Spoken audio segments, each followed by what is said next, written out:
In order, please join me in the Pledge of Allegiance. I pledge Allegiance to the flag of the United States of America and to the republic for which it stands, one nation, under God, indivisible, with liberty and justice for all. I want to thank everybody for coming, joining us in person and online. Approval of the minutes. Minutes, so moved. We have a motion, do we have a second? Second. Any further discussion on the minutes? If not, all those in favor signify by saying aye. Aye. Aye. Opposed, same sign. Motion carries. Approval of the agenda. I think I have one more thing to add, is a discussion on the generator. Roger's not able to be here tonight, but he did provide some information in our packets that we can have a discussion on. Put that underneath Kevin's highway superintendent discussion. I also have an addition, I can discuss Ramsey County number 9. Okay. I don't know if that's part of your discussion or where we want to put that, but We can add it in with Kevin's highway discussion. Ramsey 9. Okay. Anything else? Motion to approve the agenda as amended. So moved. We have a motion and a second to approve the agenda as amended. All those in favor signify by saying aye. Aye. Opposed, same sign. Motion carries. Employee recognition. Well, we have a very special recognition tonight. This young lady next to me has been with the county for 30 years tomorrow. And yes, they violated child labor laws back then. So 30 years of service and appreciation for your dedication, time, and talent. The Board of Commissioners of Ramsey County hereby express our sincere appreciation to Candy Christopherson.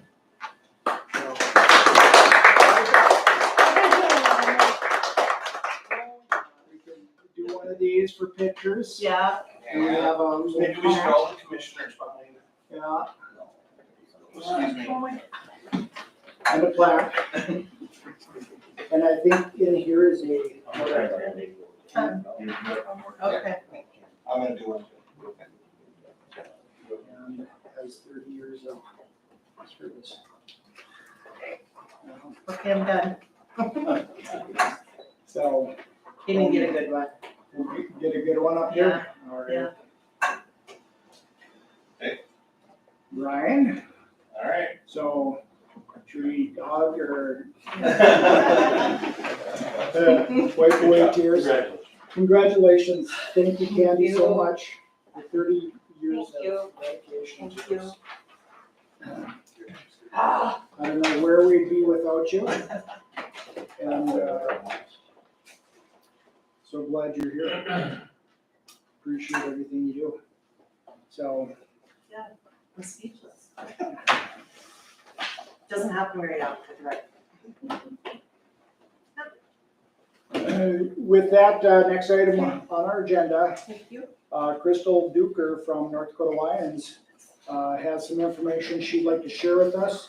And initially she called me and I said, well, if you can happen to be in town for our commission meeting, I'll put you on our agenda, give you 5 minutes or so. And so, Crystal, welcome. Well, thank you, Commissioner Jeff, for inviting me. I really do appreciate this. Some people might wonder, what is a girl from Fargo doing out here in Douglas Lake? And the answer is, I'm a Lion. And some people might say, well, what's a Lion? I'm a volunteer. I've been a member for Lions for 28 years. And right now, for the past 3 years, I've been involved with service. So if you take North Dakota, cut in half, I do the service with 51 clubs throughout the eastern side of North Dakota. That's a lot of communities, a lot of wonderful services being done. What we try to do is customize what we can do to help a community. And so I did a little research, and one of the things that is so marvelous here in the Lake is your Hope Center. And I spoke with Dee, the director. She is so thankful of what the county commission has done to help them at the time of need. But there's still need out there. I brought some items here. According to her, about 300 households right here in the Devil's Lake area get served each month. And many of those households have at least one child. Some have got elderly people. And as you know, there's a lot of people that have donated food in the past 2-3 years that now are needing help. So things have kind of changed for a lot of people. So the issue kind of became, what can we do to help solve that problem of getting more food into the Hope Center for distribution? Devil's Lake is also known for service with art in the park. And so there's a lot of people that go and enjoy the music. They get outside with their families and it's nice. So I'm thinking, why not make it a food drive? So for the Tuesdays of June, the Tuesdays of July, the Tuesdays of August, when there's a designated art in the park activity, I talked with V, and she says easily they could just set a table with some boxes. People, and they're not going to be obligated to bring a canned item. But a lot of people wonder, gee, what can I do to help my community? And so it'd be easy enough to bring a canned item, a box of macaroni and cheese, just different things that can help get the shelves restocked. Great Plains food truck was here, but their deliveries have been greatly reduced since the last 1 or 2 years. And it's just the way it is right now, because as I said, so many of the people who were donating are now the people who are in need. And as Lions, we are just volunteers. We give of our time. A lot of us help with fundraisers. A lot of us help with service projects. And so we're not in it to make any money. Any money that we make is donated to a local charity. Could be a family with a child who's having a medical problem. We do vision screening. We help with eyeglasses for families in need. We collect used eyeglasses. A real good example is Dr. Mark Mullen here at Devil's Lake. He's a Lion, and he does all of those wonderful things for the community. Let's see, where else? Okay. Here is one of the flyers that I handed out to all of you. And we're looking at, right now, there are Lions clubs that are making a difference around the world. And whenever there's a Lion that is helping, good things are accomplished in those communities. I met with the Kiwanis Club at noon today. President Lisa was very interested in how can they also help the community with art in the park.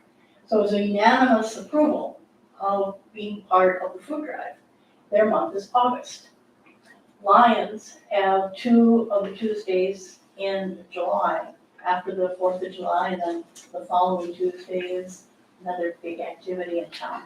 So for those 2 Tuesdays, the Lions are also going to be distributing ice cream. Right here in town, we've got a great business, Lever's Grocery. Lever's Grocery donates a lot of bread to the Hope Center at a greatly reduced price. They also sell milk. Many times, because of the void of some items on the food shelf, V has to take some of the money that's donated and go buy some items. The biggest one is peanut butter. I know when my kids come home from school, they love making their own peanut butter and jelly sandwich because they're hungry. And it's a good source of protein. So any dollars that people can donate to the Hope Center will help them. Food items that are donated, for example, at the Art in the Park, food items that are donated right in the grocery store for Lever's will be donated to the Hope Center. And so when we just kind of look at the impact of what Lions can do to help take care of the needs of the community. As I said, many of us sometimes are doing blood drives in small towns because they're not as big and organized as, Devil's Lake. So if you got a small community of maybe 100 homes, anytime that the blood services can come in and work with the volunteers, each one of those quarts, or pints, I should say, pints of blood, is vital. And you've got the luxury of being in a wonderful city with wonderful people, your economy is doing well. And it's sad to say that there are some people still in need here in Devil's Lake. I just want to raise that issue. I know that publicity will help, and I think that with some posters, some information in the local newspaper, different word of mouth, that there would be a great opportunity to have a food drive, but not as much impact, not drama, because that's not what it's about. It's about fun. But at the same time, donating those items of food would really help people and put some smiles on those faces. So, any questions? We always associate the Lions with the Lions All-Star Game, Yes. those type of activities, and certainly the class of recycling programs that Yes. the Lions is organized with, and but there's so much more. Yeah. Well, that's the other reason I'm in town. I'm gathering some ad sales from these wonderful businesses in town that help us with our tournament in Fargo, as well as our tournament in Bismarck. We have the A-team boys versus the B-team boys, A-team girls versus the A-team. Is that right? Anyway, you know what I mean. Right. And then now that we've got it reconnoitered with C, it'll be in the east versus the west next year when that all gets situated. So we're still gonna have them. Yeah. And we still appreciate the generosity of the businesses at Devil's Lake. Thank you, Jeff, Yeah. for mentioning Well, that. thank you for reaching out, and appreciate you coming in and taking the time. So, and best of luck staying here. You had a couple days in our community. I hope you enjoy it. I'm feeding the economy.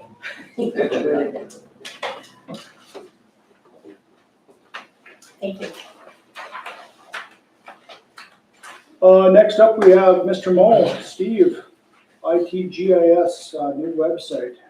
Everybody had an opportunity to check that out? Well, it went live last Thursday. Yes,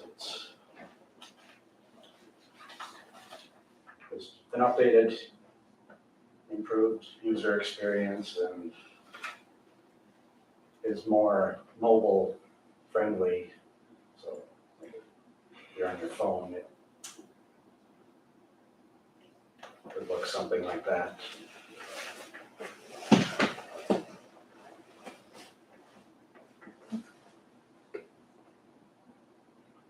I don't know if you have any questions on that.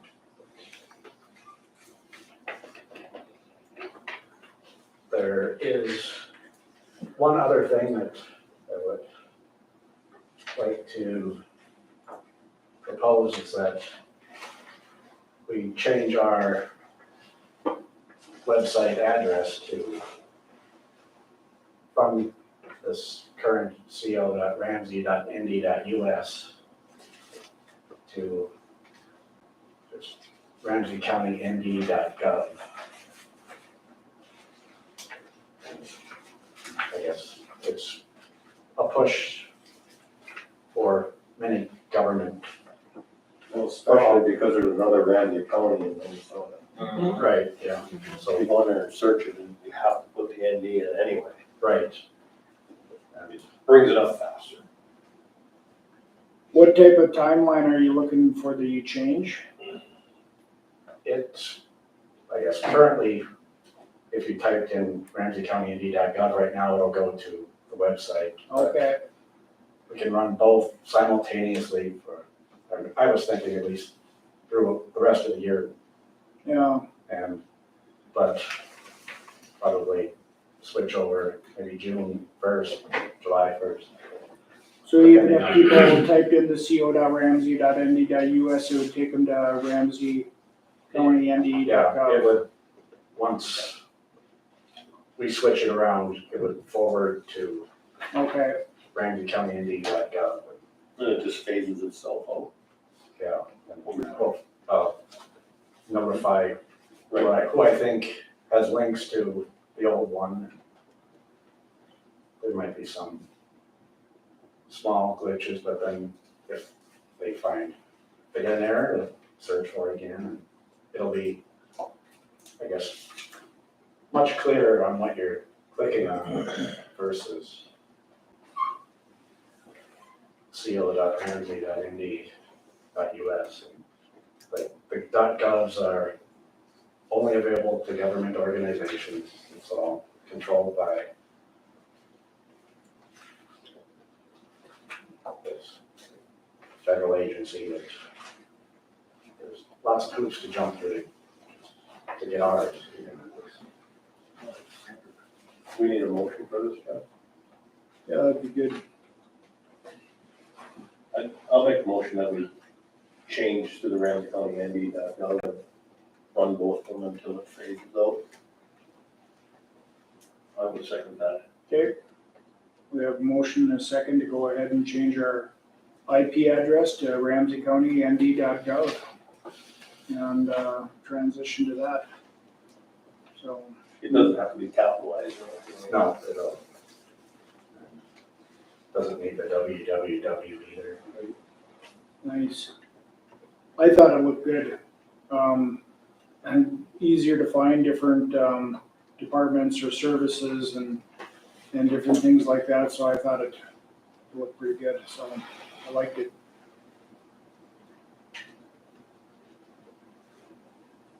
Thanks, Steve. Anything else? That is it for today. Okay, all in favor of the motion signify by saying aye. Aye. Opposed, same sign. Motion carries. At some point down the line, we'll have to get together about that pictometry, that Eagle View. Yeah, I know the city last night was looking at some guidance from the county to go ahead with that and seeing what our moves and directions should be. That was the demonstration that we had a couple weeks ago on that, and the city assessor is pretty excited about getting on board with that, and it's obviously a very expensive program, and it'd be best if both entities partnered together with something like that, since all their residents are Ramsey County residents, and they all show up on Parcel Viewer, and so. Spencer, do you have anything to add from the city commission's discussions on that last night? Sure, for the members of the county commission, just to give you an update, so yes, we had a lot of data loss in regards to all our property information. And so we're trying to identify an action plan. And we went the first route, and the first route is definitely a no-go. And, this spectrometry would really help us expedite our processes, whether or not it's with this spectrometry plus doing like a virtual review from the map in-house, or also to contracting with our current assessing software. They can utilize that as well.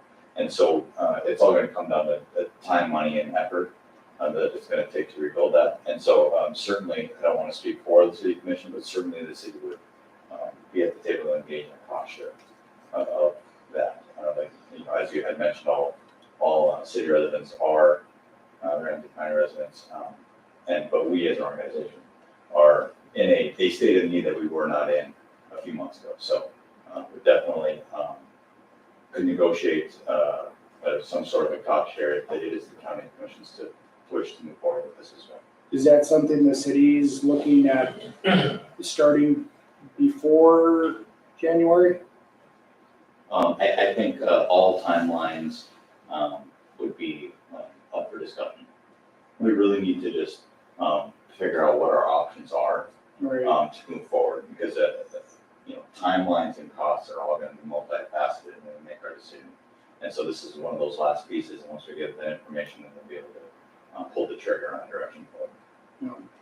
Because obviously we have 7 months left of 2023. This wasn't in this year's budget, and so as we begin budget discussions, that'd be the time to start talking about the cost of Eagle View and pictometry and We couldn't do that this year anyway, because you're kind of a year out or. I thought that's what they said during their presentation, that they were a year out. Leaves off. They said they couldn't start till fall, like they had to take pictures in the fall. Fall and spring. Right, Yeah. I would just also say, I don't want to speak for the city commission. However, I would just say from the city's perspective, we would be ready, I think, to fund this whenever the county would be comfortable moving forward as well. I think that we would have the means to move a few pieces around to move forward. Thank you. And thank you. Steve, anything else for us? Yeah, I'll get a quote I probably should have by next meeting Sure. for something else, but Have you heard anything from ABI on the? No. Okay. We'll have to keep that on our radar as well. So, thank you. Yep. Mr. Rude? I'll make it short and sweet. We talked about this back in September. And in September, you guys had already said that you would help us out with this project. It was with the city that we decided not to go with the loan with interest rates the way they are. Instead of doing a whole project, hiring somebody done, what we'd like to do is go forward and do it ourselves. So we've got it, mostly got it, we got just a few things left, so I could put on some material. This is for the training center, for those that aren't familiar with it. There is no place to train, especially our law enforcement. They have no training facility, they actually train in the courtroom. Fire departments meet in the kitchens. Our search and rescue meets in the garage. The EMS we meet in our boardroom, which is smaller than this room. But that's where all the training's done, so we're trying to get a facility that holds up to 50 people. Have a lot of trainings coming up. We were gonna try to get some revenue in, but it's kind of hard to get revenue when we don't have any training going on. It's just an empty shell right now. So we're actually seeing if you guys can help out. When I talked to the city last night, the city said that they'd go up to $50,000, not 50%, but $50,000 to get us off the ground. So we can start building, and like I said, we're doing everything on our own, and we'll try to cut costs. It says Menards on here, but everything's local. They're working with Timbers and everybody else local. So we're just looking to see if you guys would help support us, get this training facility up and running. We have a lot of potential training coming up. I got Weed Down State University coming up 3 months in a row. It's $50,000 that we don't have to pay for per class. That's mostly for our law enforcement and for EMS and fire. And hopefully we have a place to train. So college was gonna help us out a little bit, but they've got classes, so we might have to book you for a room if necessary. But their rooms wouldn't be big enough for some of the classes. We also would have the EMS, we would have the National Association training facility. We were to put in the paperwork for it. We'd be the only ones in the north part of North Dakota. So the next closest is Fargo, and there's nothing else. So we'd be the regional training facility for all first responders. And that's including a lot of Grand Forks. Grand Forks kind of does their own thing, but a lot of smaller cities would become for us. have you figured out the budget of what kind of money this can bring in? No, we haven't done the yearly budget because we have to figure out who's going to be free and who's not. So I'm not going to charge the Ramsey County Sheriff's Department to use the facility that you guys basically pay for. So that would be kind of redundant. I was just curious, like, what kind of funding do you think it could bring in? The end goal is just to have enough for a scholarship, enough to pay for the bills, and enough for training materials. Then it's just above and beyond that. If we're a nonprofit, it's a 501c3. So our whole wish is just to keep the doors open, buy training equipment, and set up scholarships for training purposes. So yeah, we're not trying to make money. It sounds terrible, but You're just gonna stay afloat. that's all we want to do is just stay afloat. So I've got a few other options, so we're trying to get it up. Did we budget anything this year for the training facility? I think we budgeted for your utilities, So or utilities. 50% of that.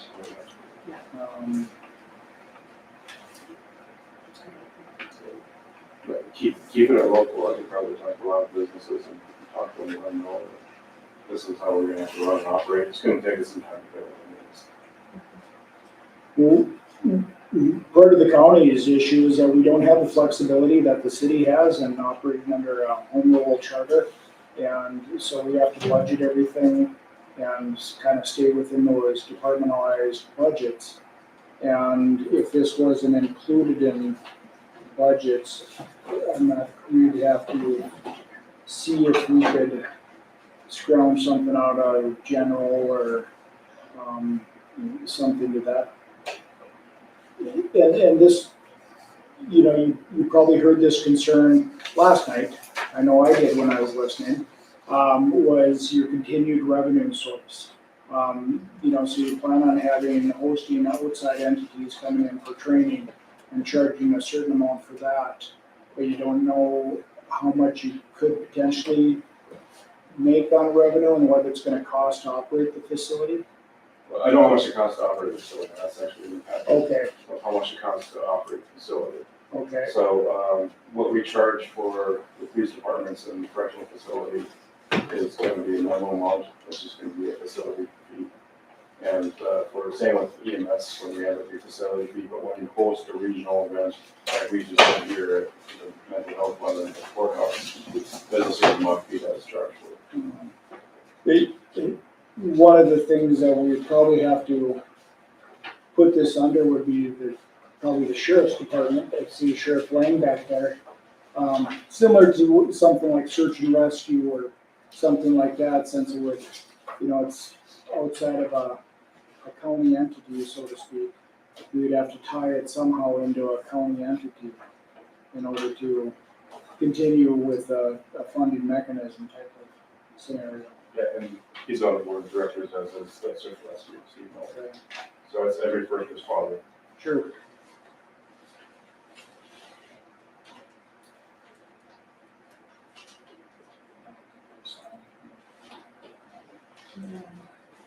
I would have put that before you do this. Sean's on the board too, when shows up.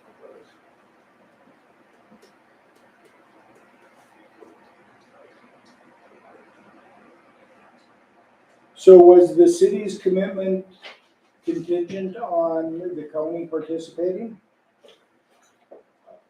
Chairman Chris members of the county commission, and talking with Mr. Ruth last evening, he had identified as that $85,000 mark as kind of their go-to to get things up and running. And we had previously talked about it, some sort of a partnership on loan payback.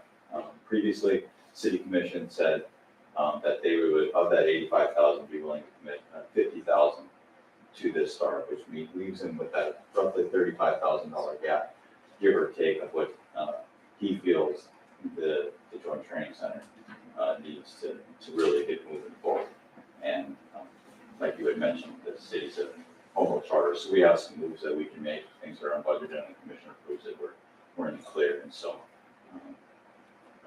again, just if the county is able to partner, the city is there at the table, there to try to help move this forward right now. And thank you guys. I can answer any other questions on behalf of the city. Thank you. Well, it's something we may have to have our budgeting wizard over here, maybe run some numbers or see if there's money that could be available or we could designate for this. Create a patch on.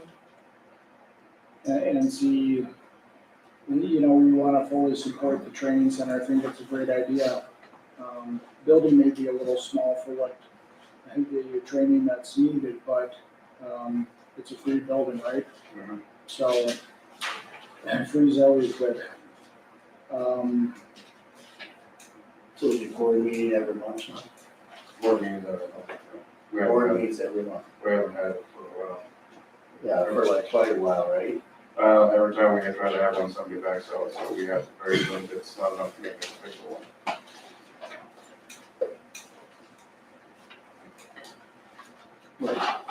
It's been a year or better since you had a board meeting, an actual board meeting.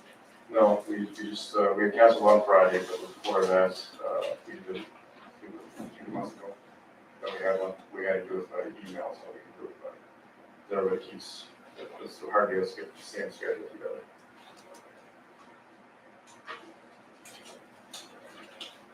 So you've got some kind of minute meetings that said this is what the board wants. I can pull it up here.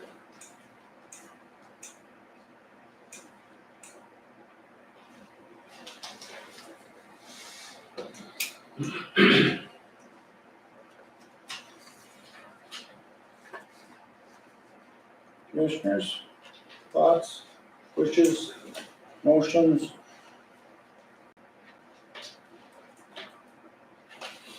Can we do anything until we know if some monies are available? Could we do a motion contingent on finding funds? We could do something like that, if you wanted to do something like that, or we could say come back in 2 weeks, kind of thing. I guess it's a little longer than 2 weeks, I think it's 6th of June, I think, is the next meeting date. Is that a showstopper, Sean? No, it's not. If we were to wait for the next meeting so that Candy can. No, it's not.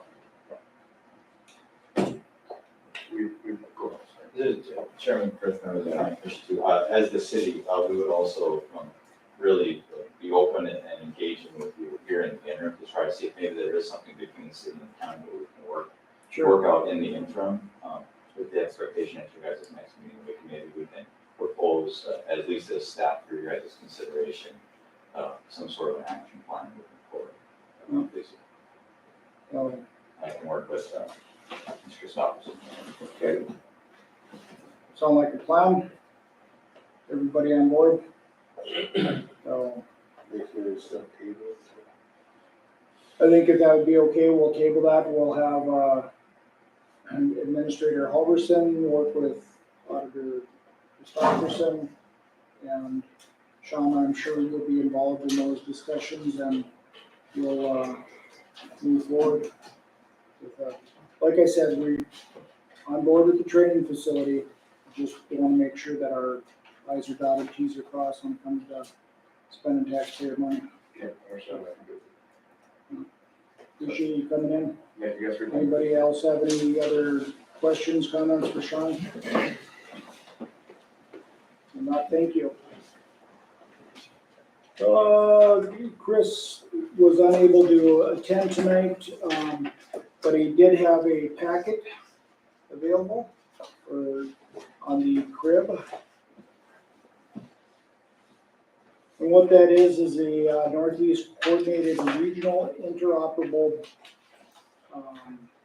board. Referred to any crib according to the packet, and we're a part of that, Ramsey County is, and just wanting to change some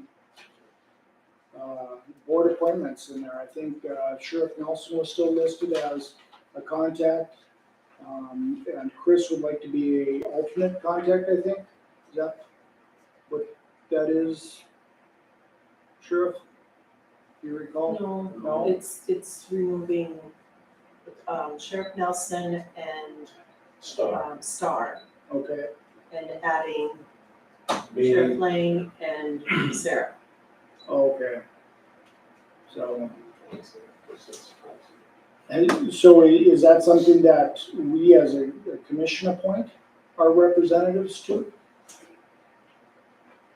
I assume so, that's why he was gonna bring it to the board. Okay. Yeah, he needs something, he needs a motion to bring back Okay. to that board. So this is nothing new, it's just changing people. Who's the representative Yeah. for Ramsey County? So it's not like we're making something new. No. Put someone else on. Right. It would be Sheriff Lang and then Sarah Britton, the 911 coordinator.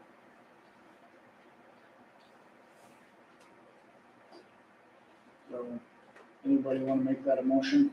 I would, I made a motion that Sheriff Lang and Sarah being included on that, please. Okay, Second. we have a motion and a second. Any further discussion? If not, all in favor signify by saying aye. Aye. Opposed, same sign. Motion carries. All right, Mr. Fieldson.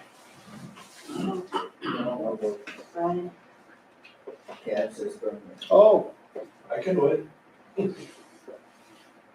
That's the. that's the old agenda. I'm looking at, okay. I'll pull up my new one.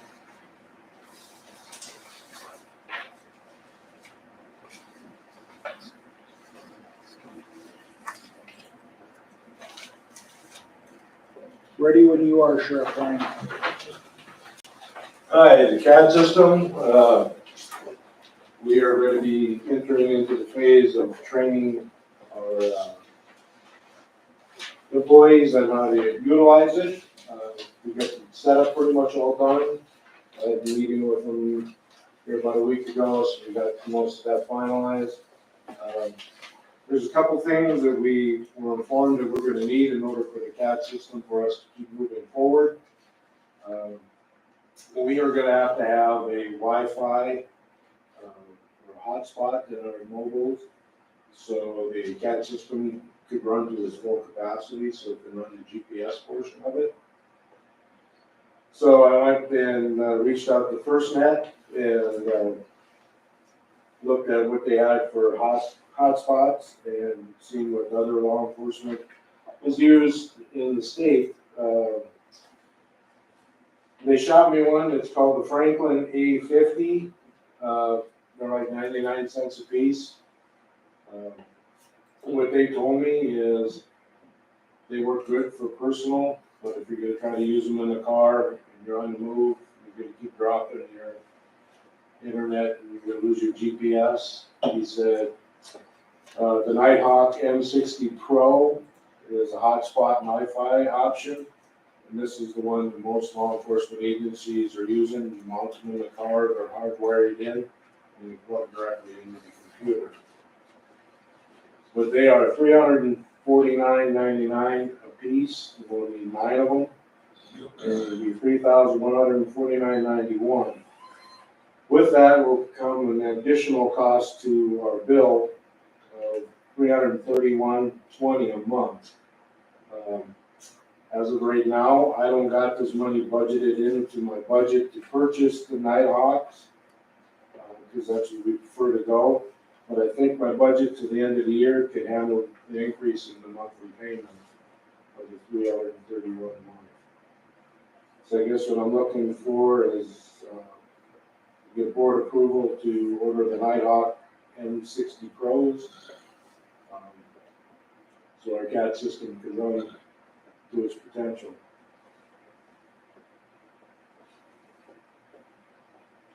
And that's 3167.73. Correct? Is that what I'm reading right? No, it should be 3149.91. Oh, that 3167. Yeah, they just added it. Gotcha. Yeah. 3149.91. That's a little easier to find than 35,000.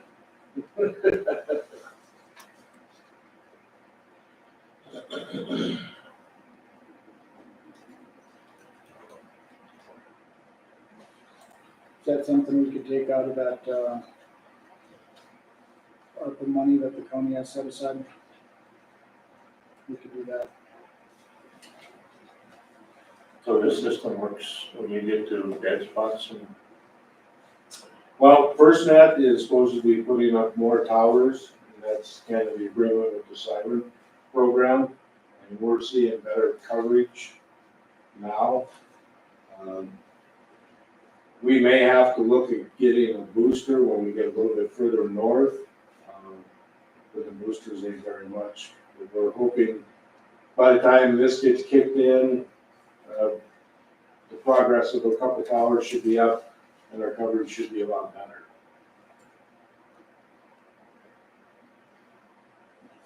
FirstNet, that's not tied into Kansas. No. I mean, it's two separate. Right. Two separate. entities. Yeah. It's actually through AT&T, right? Right. Yeah.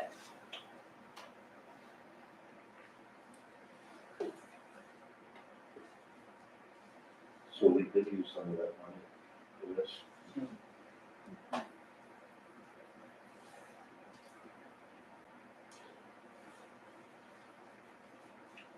And you think you're able to find the 331.20 monthly charge? Yes, looking at my budget, that I don't think I have a problem managing that to the end of the year. Then I can rebudget for next year. So these hotspots are a one-time purchase. Unless one goes down, we have to pick one up further down the road. Sure. Gotta have communication with the officers. Somebody want to, make a motion to go ahead with that?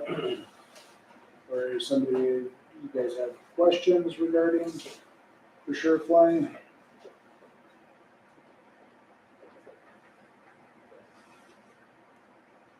So basically, all you get with the 331 a month is just service, nothing, no equipment, right?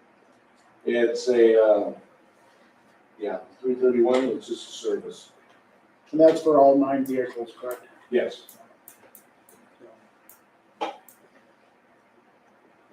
$36.80 a piece.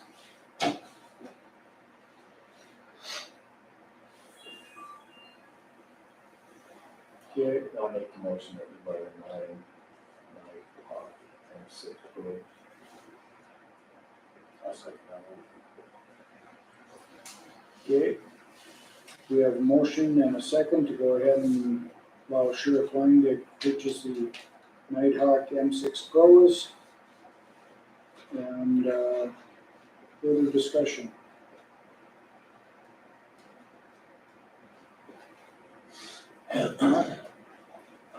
You buying those? You want a roll call? You want a?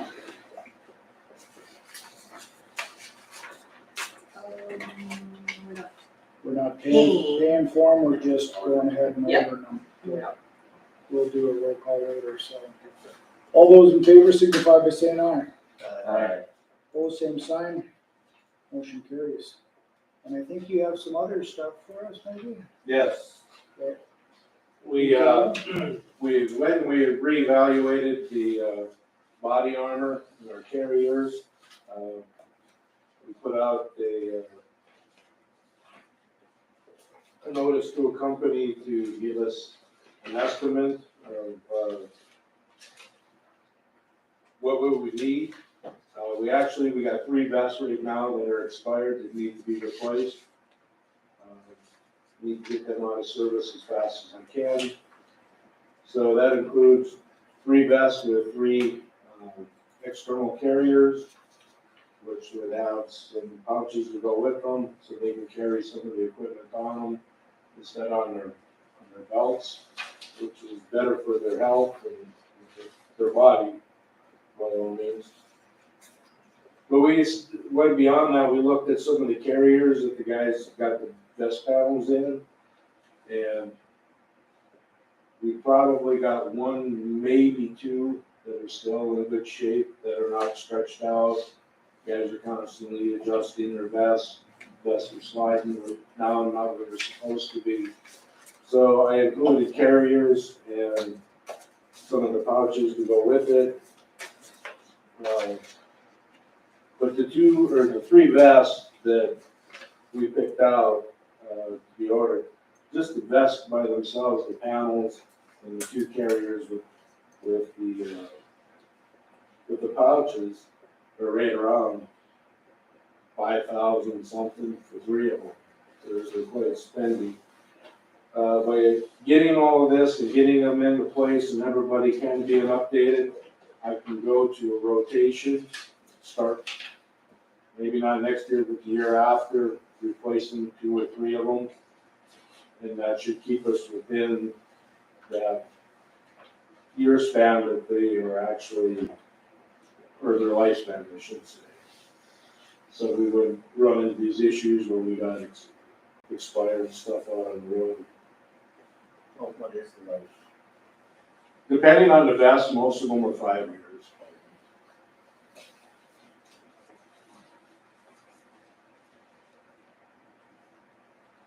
So what expires on the next one? The tag? The tag. So, and basically what it comes with it, the manufacturer says it's the tag.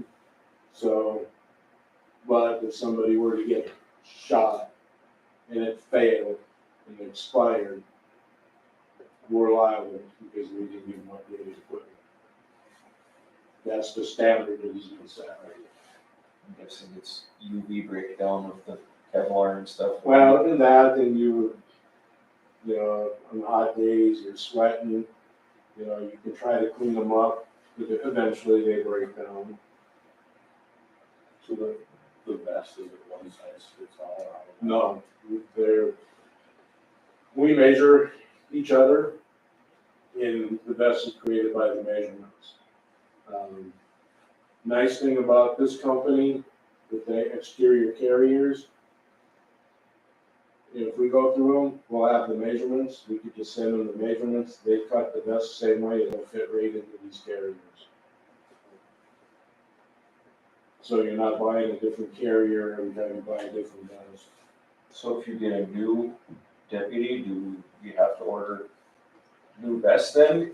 Well, Possibly. possibly, it depends on, sometimes you get lucky and you get it where the vest fits the individual. I wonder if HR would approve the measurements in job applications. Yeah. Just so that's, Yeah. just for, But right now, I got deputies that went bought his own vest, his own carrier, I don't think is right. no, They buy their own cuff cases and stuff to put on, so the colors don't match, and some of their stuff is no. carriers, some of them are 6 years old. So the quantity of, what are you looking at here, Brian? Is it 3 vests, 2 vests, It's gonna be, 8 carriers? it's gonna be 3 vests, Okay. and it'll be 9 carriers. Then you're gonna have 9 soft carriers, which would be, for concealment, if you want to use them for undercover. Yep. Then you can get your nameplate, that says your name on it, and it's all Velcro. You don't have all the shiny stuff hanging out, which is good and some tactical things you need. Yep. The placards that go on the back of the vest, it says Sheriff's Department. And then there's like utility pouch to handcuff, the mags, the tourniquet pouches, and the radio pouches are get 9 of them each. To outfit the vest. And so that would outfit the new deputies coming on and the current staff that you have, Yes, that take care of everybody. $8,055.30. Yes, sir. Did you say the vest cost 5,000 feet? No, the 3 of them together would be about 5. 8,000, I'm not even half that Yeah. I thought you said the same thing. Oh, yeah. bad. Did I not get the second page or what? No, the 3 together cost about 5,000. And then the other stuff is just the accessories. The accessories and.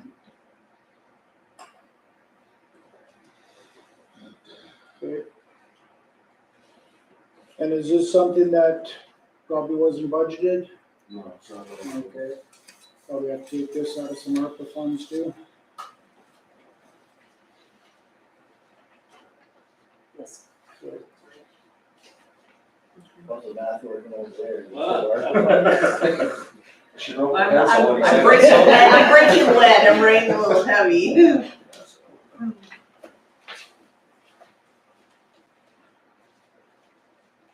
You slower than I thought.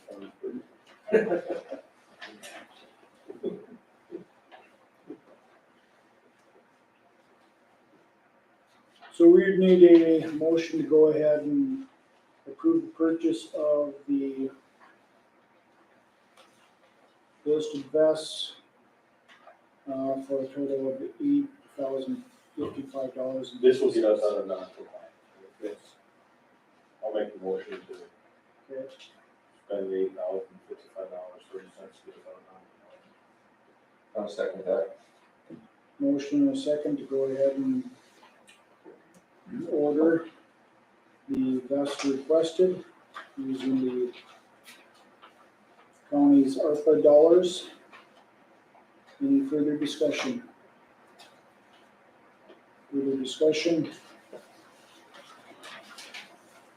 If not, all those in favor? You have one? Okay, thank you. Okay. Signify by saying aye. Aye. Opposed, same sign. Motion carries. And then the last thing I got is I handed out a letter from one of the task force officers, talked about a case they recently participated in, and actually a big hand in, it's called the RICO indictment. It has to do with gangs, and there was a lot of drug stuff. We got one of the task force guys, you want to come up, Richard, and explain a little bit more about it? Sure. One of the guys that was indicted in this, his brother was just taken off by the task force here last night with a quarter pound of methamphetamine, so I'll let you fill him in, Richard. Hi, my name is Rich Juarez. I'm the co-coordinator of the task force, the Ramsey County Sheriff's Office. This letter just talks about the RICO indictment. I believe it's Minnesota's first in a very long time. It's basically a big gang organization that was in Minnesota. A lot of it actually started here in Devil's Lake and Spirit Lake Indian Reservation. We worked countless hours to try to locate someone off a small tip, and we indicted an individual in that letter federally for possessing a firearm and selling methamphetamine and fentanyl-laced pills in Devil's Lake and Spirit Lake Indian Reservation in the travel from Minnesota. For further investigation with the FBI, we were able to conduct interviews, phone dumps, phone extractions, search warrants, and it led the FBI to an individual, Stefan Johnson, who we picked up this morning on the train with a quarter pound of meth. And through that interview prior, there was a lot of information disclosed on the gang information, a bunch of shootings, the drug trafficking, and just overall organization of the gangs in Minnesota that fled into North Dakota and our communities. So I think in the last, since Sunday, I've slept maybe 10 hours. We've been trying to run around and locate these individuals. Sheriff Lang does have the article, and it explains a little bit about the RICO indictment in Minnesota. We just wanted to share that with you, that hey, we're working as diligent as we can. We're trying to really impact. And a lot of what I've seen is these individuals from Minnesota and Detroit, Michigan that we're picking up, they're no longer coming here. It's very few and far between, because from their mouth is that we're hitting too hard. And I feel pretty proud of that, and hope that you guys can feel proud of that too, that we're sending these guys other places so that they can play in our communities. People are saying it's dry. The numbers necessarily don't lower for us, but it shows the impact that we're making in the community, that hey, these guys are going elsewhere because they're tired of us picking them up.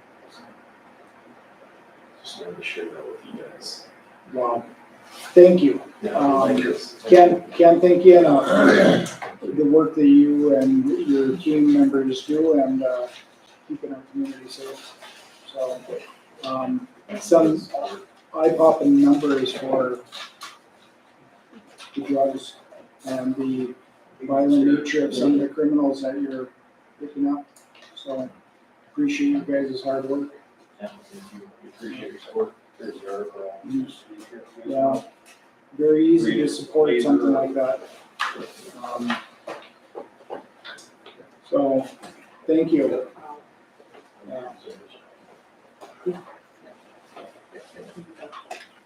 Anything else, Sheriff Lynn? No, that's it. Okay. Now we'll get on to Kevin. All right.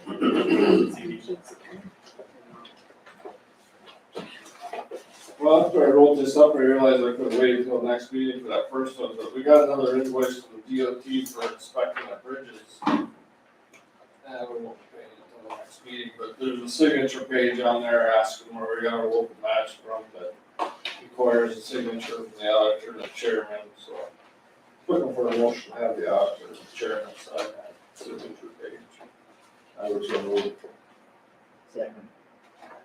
Have a motion and a second to go ahead and allow the chairman and the auditor to sign that item that Kevin's requesting for bridges, right? Bridge Bridge inspections. inspections, yes.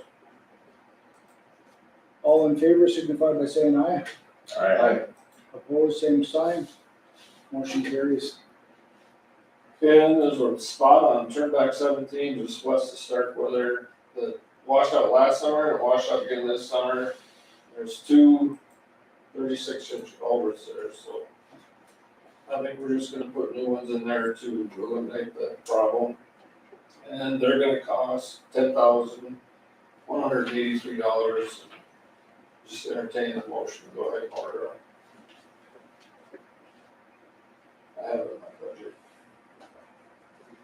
So, Second. We have a motion and a second to go ahead and order the two 36-inch culverts for Turnback 17. They'll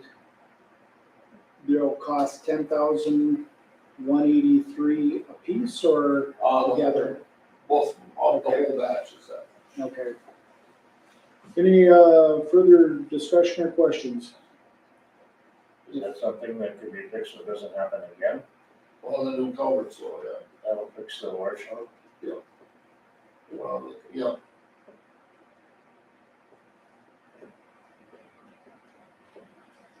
That was the problem why they washed out, if that's the question. Yep. They were just rotted out. Yep, rusted out on the bottom. Yep, exactly. So we gotta put these culverts in, like you said last time, until we can get a study done and Well, this is on a non-federal aid road, Okay. so we get to pay for all this. Great. then, okay, tracking. That was the other one. Okay. We voted on that, correct, or not? We had another discussion, okay. All in favor of the motion to go ahead and purchase the two 36-inch culverts? Signify by saying aye. Aye. Opposed, same sign. Motion carries. And tomorrow we're picking up an excavator from Ironhide to finish the project on Ramsey 10. It's kind of a misleading there. It's $2,500 a week. They raised the price on me a little bit. I got $2,200 on there, but it's a week. So we only need it for about 3 or 4 days, but you have to, I mean, if you rented it for 4 days, it costs more than by the week type of thing. So like I said, well over $2,500, so I'd like a motion to rent that for a week, that excavator for a week from Ironhide. 25, how much? $25.75.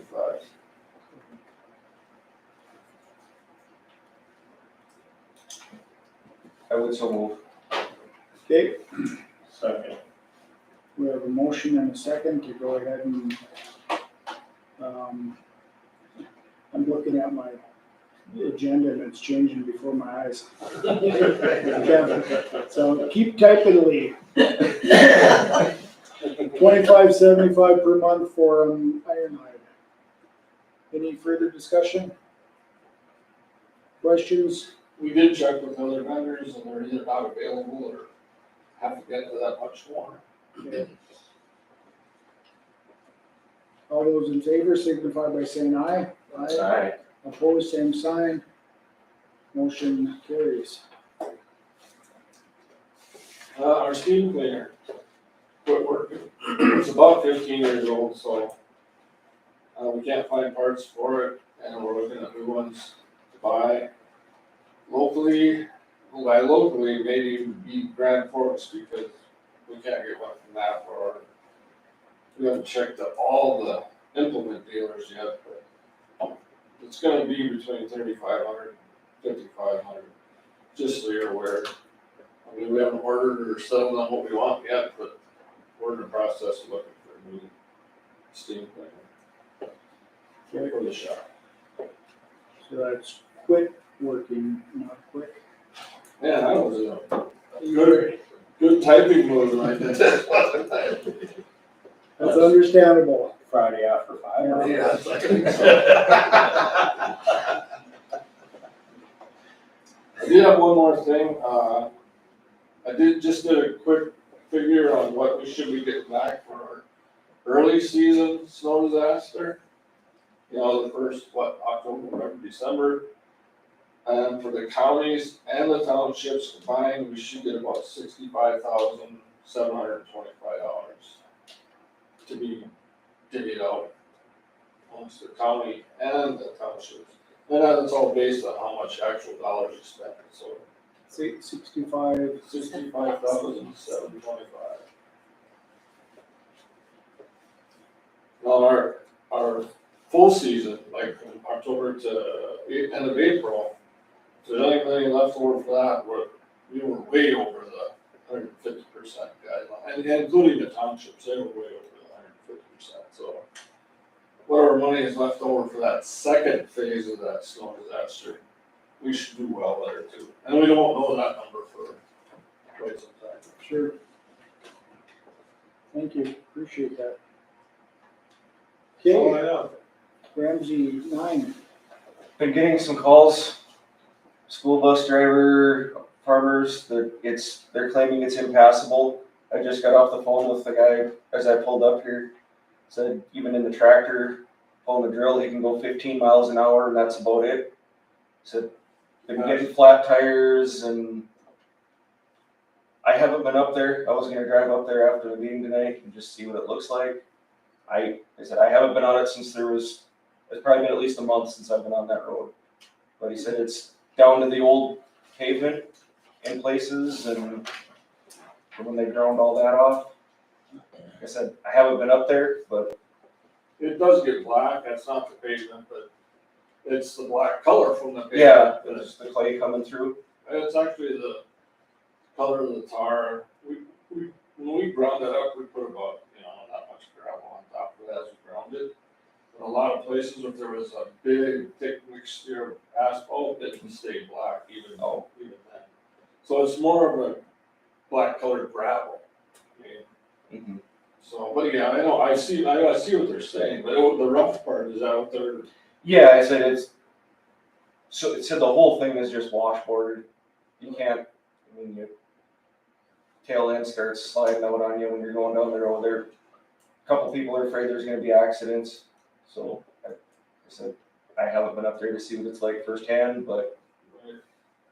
And we reclaimed it, we made 2 passes, reclaimed the shoulders, and we haven't picked that up yet, but it hasn't rained since we did it either, so. And he's bladed it once already this summer. Like I say, when you get a call like that, just call me right away. And Well, like I said, they've all come in today. Got it. So I figured I'd just talk to you. Yeah. Yeah, the sooner we know, the sooner we. Yeah. Well, I will talk to them in the morning. Thank you. Flat tires, they didn't say why they were getting flat, like nails or rocks or. I'm assuming rocks. He said, one guy said his wife got a flat on her Suburban, so they took it in to get fixed and got another flat on the way home. So, Yeah, we didn't do anything different there. yeah, I don't know if it's just, I wrecked a 10-ply tire on my pickup on one of these roads around here last fall too. I mean, it happens, but.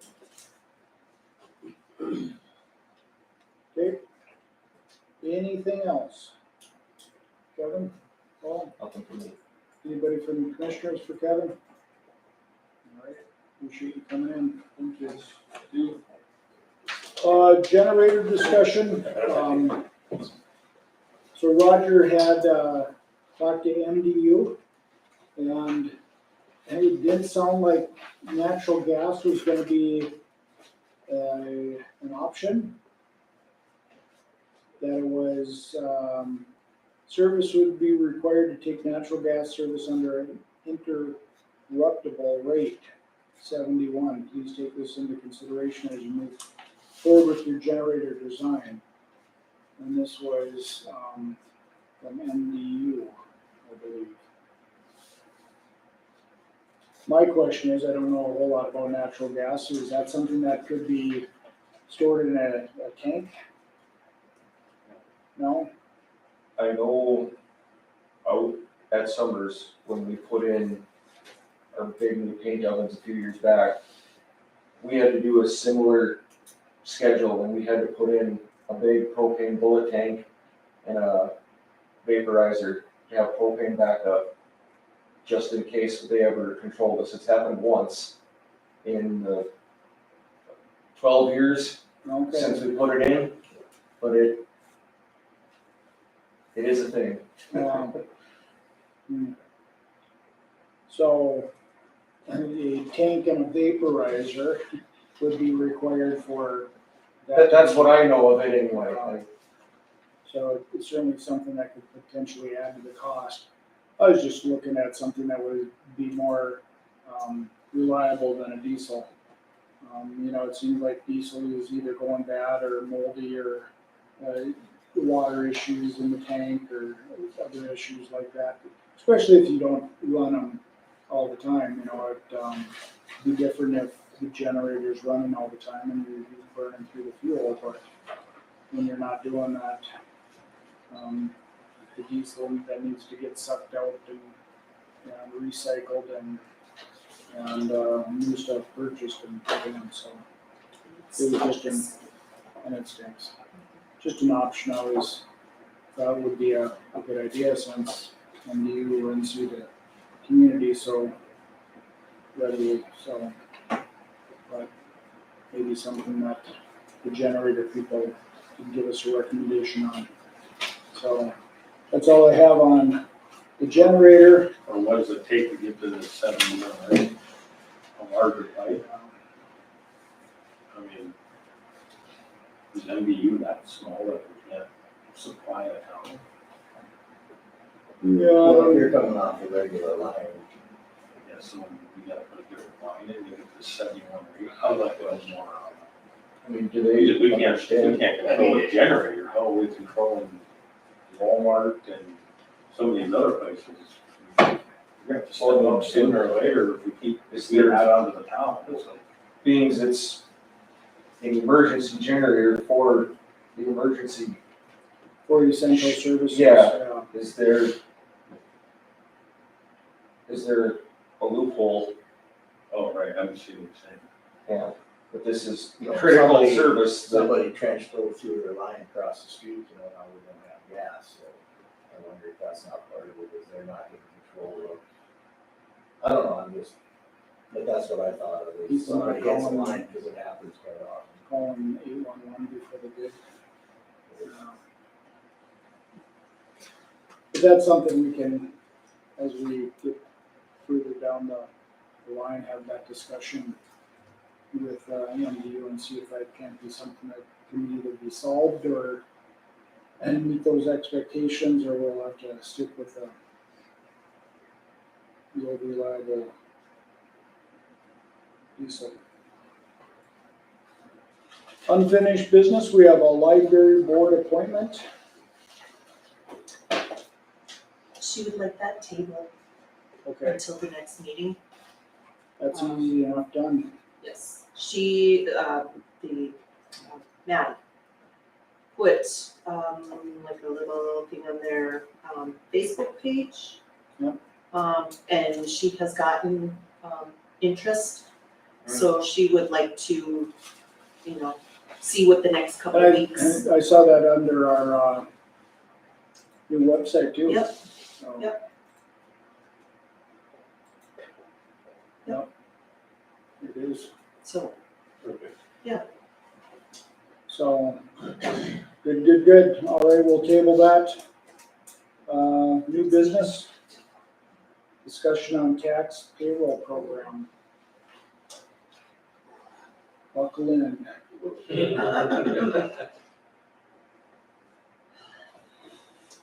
Well, this is something that we knew was probably coming sometime down the road. I was kind of hoping that it would be after I was long gone, but, I was hoping the change would happen after I was gone. that after you were gone too, yeah. So Candy, go ahead, take it away. So we got a letter, back in 2021 from our programmer saying that 5 years out, that they will be done. They, the end of 2025, they will be. So then the emails started with, 53 other counties and who has what and who's gonna go with this. And we reached out to Tyler Technology. Steve was part of we did a Teams meeting with him. Let me see, it was myself, Steve, Brian with HR, Lisa with the treasurer's office, Beth with the tax director's office.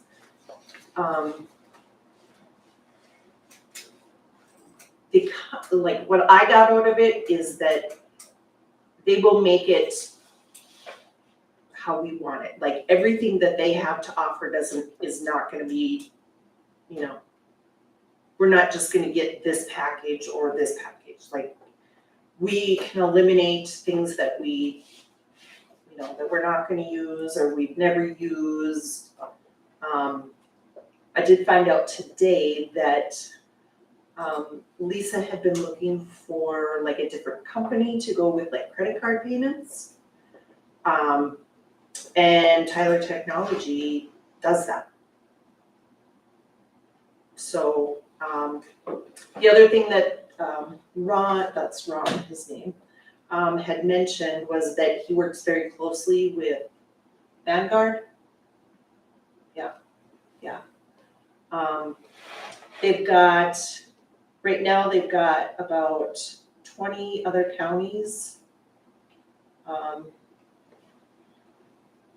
And he didn't really give me a price, but I can kind of tell you. What are we paying now? We're paying 14,000 a year. Is that all the departments together, or That's everything for Dakota programs? Yes, that's everything. That's the payroll portion of it, that's the tax portion of it, that's whoever has it in whatever office. Does Bev use that as well in the recorder? She uses a Limited? portion of, yeah, she's, Limited? yep. Yeah. The Walsh County, when did they, beginning of the month? Yeah, I thought it was the beginning of the month that they just, switched over, and of course they had other things added to their bill that Tyler did for them. And it was roughly between 150 and 200,000. Every year? Or No, just, No, that's just, The conversion? but it might not cost us as much because we have a smart guy over there sitting. It's still gonna shock you the price, so. I know. It's not gonna save you that much. Yeah. but, you know, he was asking Steve a lot of questions of, you know, like information that he could pull from, from the cloud, wherever it is. But, So what's the month, how much? Huh? How much? between 150 to 200,000. This is forever then? No. Or no? Huh? I mean, this is basically what we're on for now, or what's the annual fee after that? It You seems like get, every. you get the first year free. I don't know, it just seems like every time we come into these meetings, everybody's coming here after they buy something, and then there's something to add to it, and there's something to add to that. No, we would, I mean, I think what he would do is he would, like, we would sit down with him and go through what we have in Dakota programs right now. And then, you know, like, we haven't seen like a full blown out Right. presentation. So what Lisa and I were thinking was, she has called Grand Forks County because they're with them. And that, the two offices, Steve, and Brian from HR, and that we would take, you know, like an afternoon or something, or the day, and we're gonna let them know ahead of time so that they can go through different things and see what it's all about. I'll go over to Grand Forks and see how it works. Yep. Yep. Before we even say yes. Yep. See if it's even something you want to use. Type of thing. There's not a whole lot of options out there. So, timeline, Deadline, 2025. well, so, but So when I you're could looking at, budget, to start next year. Because, how long did he say it would take? Almost a year? Some people were doing, Yeah, that's what their plan, they were using both at the same time, so. So that's why your first year is free, because it takes a year to get on board. no, the first year after you get everything. Then so, what does it cost after that? We're not too sure because we didn't see anything with that. whatever they wanna charge you. He did tell us that he was more expensive than what So we what the got, heck so did we we're do probably back then? thinking it's gonna be double. He did what? He did say that that they were more expensive than what we currently have, Of course. you know. So how many counties are currently on Dakota programs?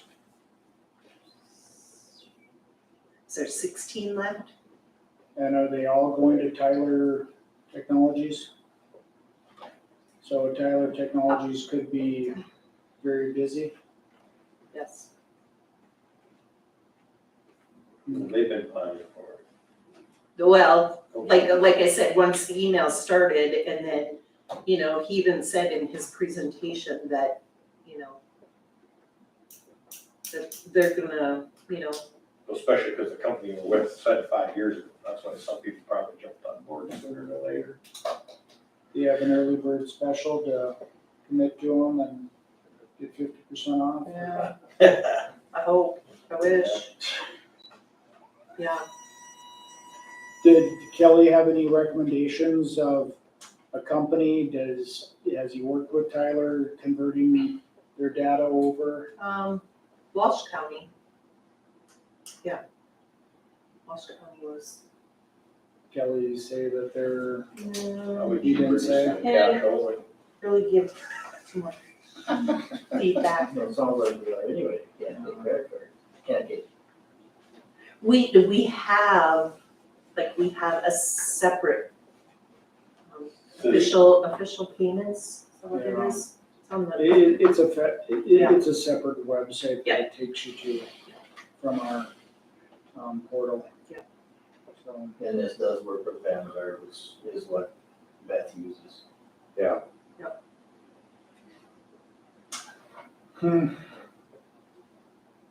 no, so just, I mean, a decision doesn't have to be made at, you know, I mean, just, We definitely gotta start thinking about it. uh-huh, Yeah, Well, it's a good thing we've been squirreling away money. Yep. Cause, and you're looking at this, you're looking at Vanguard potentially and Eagle View Pictometry.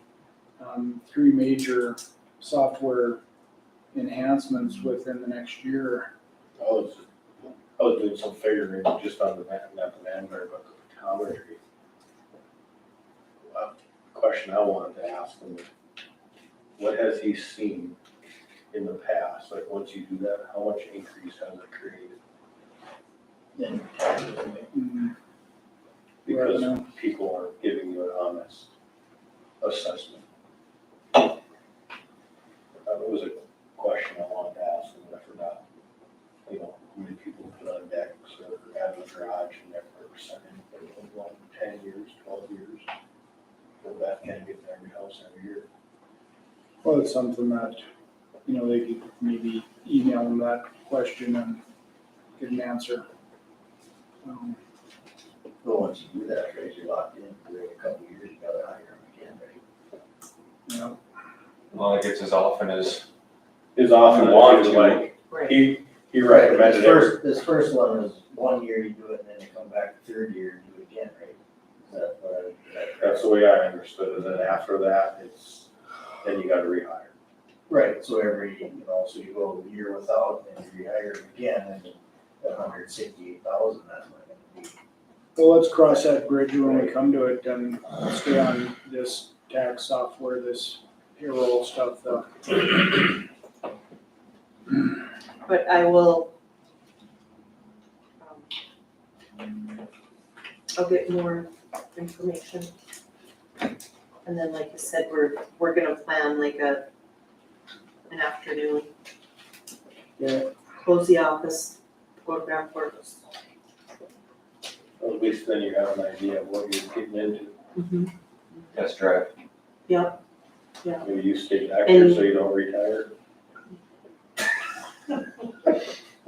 5 years. so.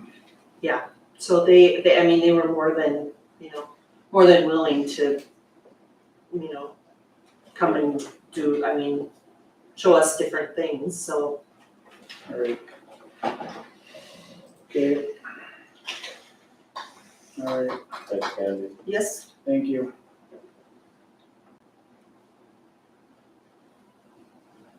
July 3rd. This is something that's been circulating around courthouses and Association of Counties, is that with the 4th being on the Tuesday and the holiday weekend is a third, something that we wanna consider offering as a closing.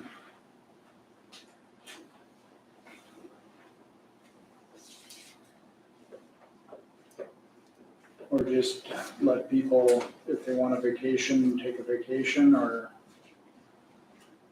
but if we're gonna be open, it's gonna have to be, it'll be a skeleton crew anyway, I'm sure, but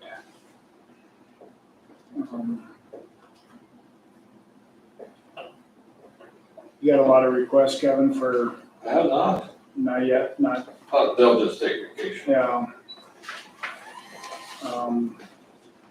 It puts you in that awkward predicament of, do you come back for one day and out of your vacation, or do you extend it? And yeah, I'm sure people would extend it if you gave it to them. We just have a really skeleton crew, I'm sure.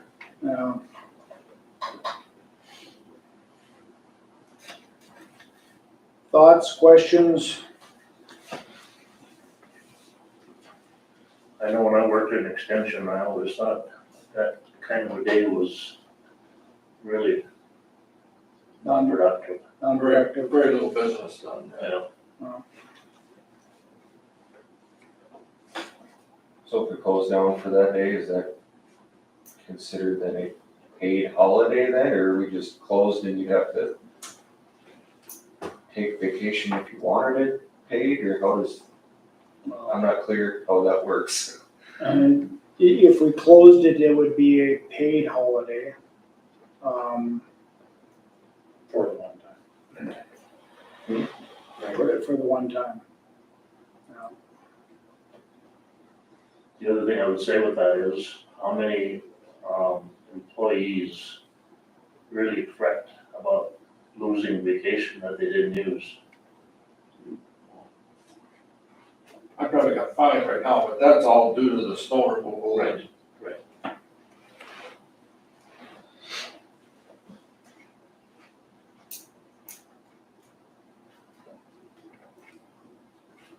I don't know. Thoughts, Candy, what are the other counties saying in the email threads? Anybody deciding on that? I think I've seen 2 or 3 where they said that they would be open. Otherwise, you know, the others were, the board hasn't made a decision yet. And then the others were, you know, the board gave them the July 3rd as a holiday. And sometimes I've seen it where those ones that they say that they're gonna be open, and then they see the majority of, then they change their mind and. You guys open? Banks open? We're closed the 4th.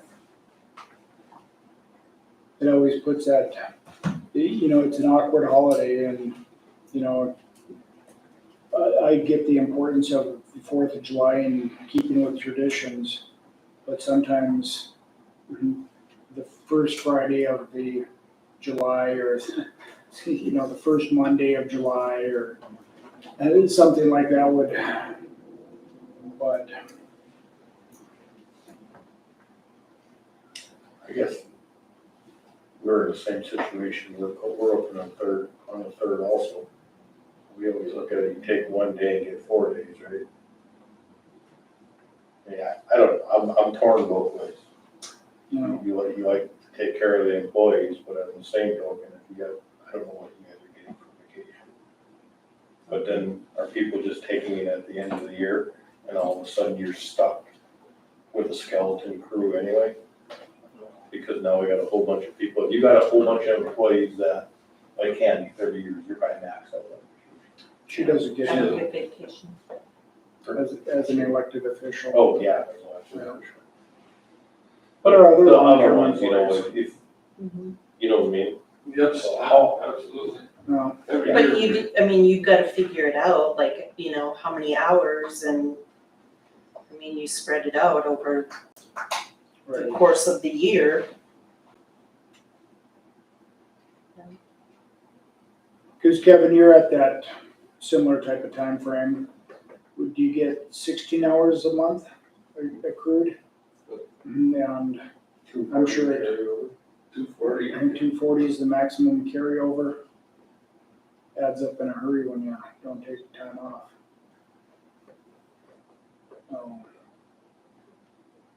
And the thing we ran into was the courthouse being closed, we gained 8 hours of comp, has to use comp. Right. It's not vacation, so you have to use your comp first, just the way the policy's written. So in the end, their vacation stacks up. Sure. Same way. We're the same way. I'm sure the sheriff's handled the same way, similar.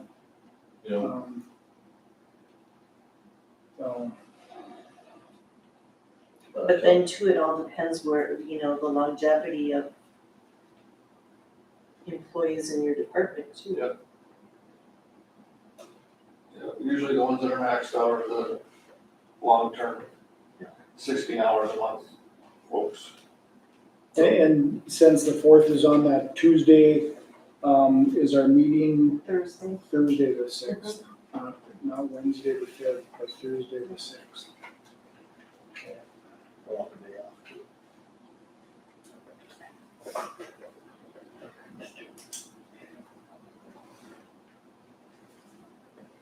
jump ahead, 2024 must be a leap year because 4th of July is on Thursday next year. So it'll be back to back. Back-to-back dilemmas. So, And they'll be asking for that Friday. That's what I'm saying, is Well, it just we doesn't. already did it for the Christmas stuff. We pretty much put it in the thing that we gave them. We give a lot. We do. You don't see it because you're not here. we ask a lot of our employees as well, and it doesn't always reflect in salaries. So it's one of the ways that as a government entity, you can count it as a fringe benefit, without actually giving a cash to an employee.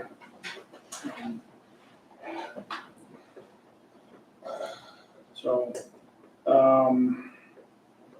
is it something that we want to think about, or we want to need a decision today?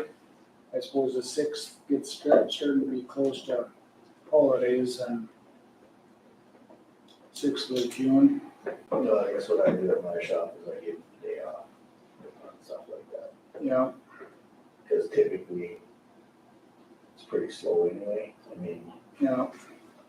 Turning the lights on costs more money than the amount of customers you're gonna get walking through the door. phone call through isn't that much fun on the 3rd or 4th. Right. So. Thoughts, we could go ahead and make a motion tonight, make that decision, or we could.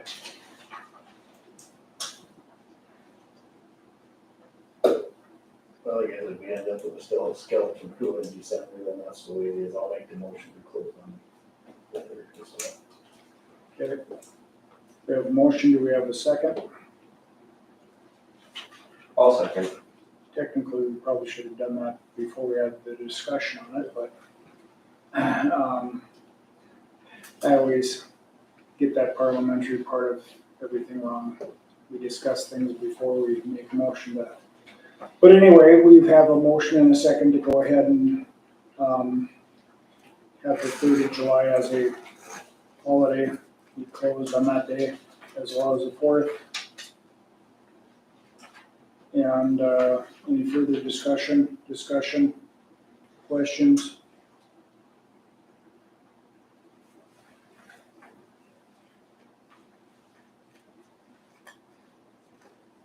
No? Okay, all in favor, signify by saying aye. Aye. Opposed, same sign. Aye. Motion carries. All right. Thank you. Discussion on outlet advisory committee. So as everybody knows, the outlet advisory committee will meet tomorrow at 1 p.m. at the Hofstad Ag Center. We did put together a resolution supporting the operation of the outlets. I think that's in your packet. If we want to go ahead, and it basically states that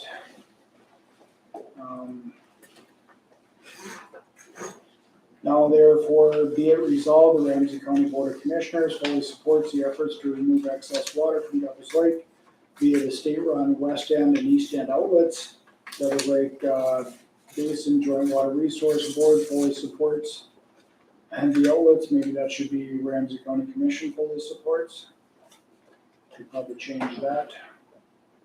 This is something that the joint board, it will be doing as well, so that last line of the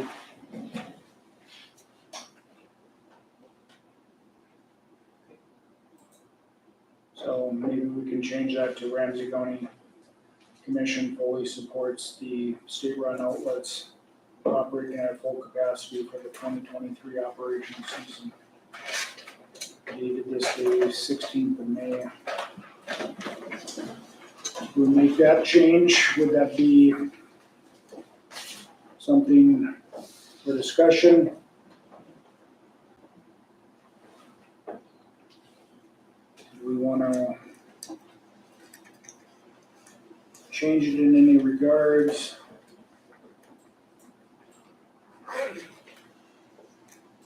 I got a question about that. Yep. With the proposed water project heading into the Cheyenne down at Cooperstown, is this gonna affect our ability to pump? Well, right now we can't pump anyway, because pump, right, but No, they're pumping now. on the west one. They started Monday, Yeah. yesterday. So what that breakdown was 175. So they'd have to throttle that west end down until it wouldn't be fully at capacity until that fan blade or whatever was busted gets fixed on that west end outlet. To what water project? Well, and I think what you're talking about is the Red River Valley Water Supply Project. Yep. And that will be going into Ashtabula is where that dumps into, I think. Well, I got shown the site, For Fargo thing, you mean? I got shown the site, it's south of Cooperstown. South of Cooperstown. That'd be another, when it's operating, another 165 cubic feet per second. I guess I have no idea, that was just my question, was if that would affect.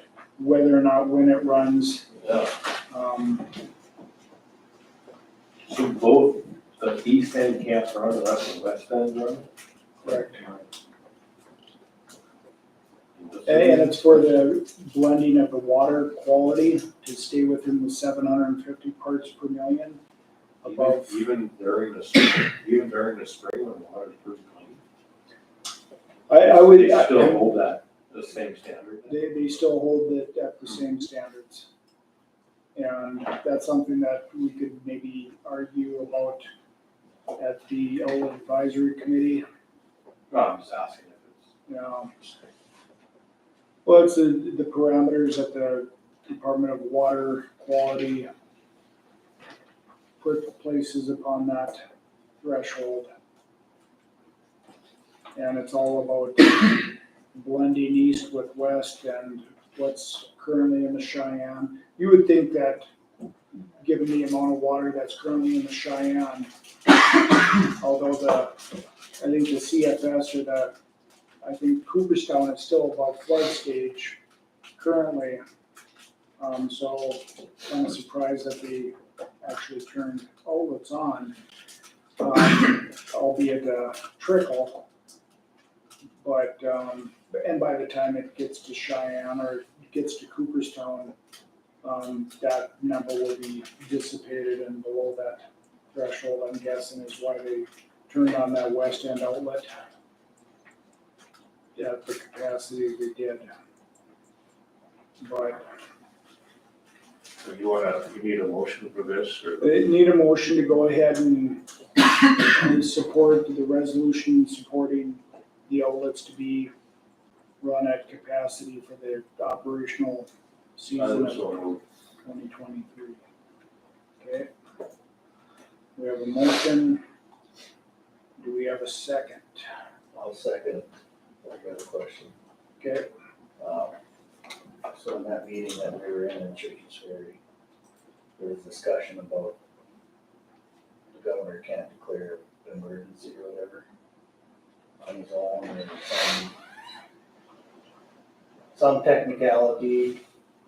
Well, there's thresholds to declare emergencies or disasters, disaster declarations or an emergency declaration. Okay, so since this affects our community, can the Ramsey County Commission declare flood emergency? We could, show X amount of damage, X amount of dollars worth of damage. X amount of dollars worth of damage. I don't know what that number is, but And find out.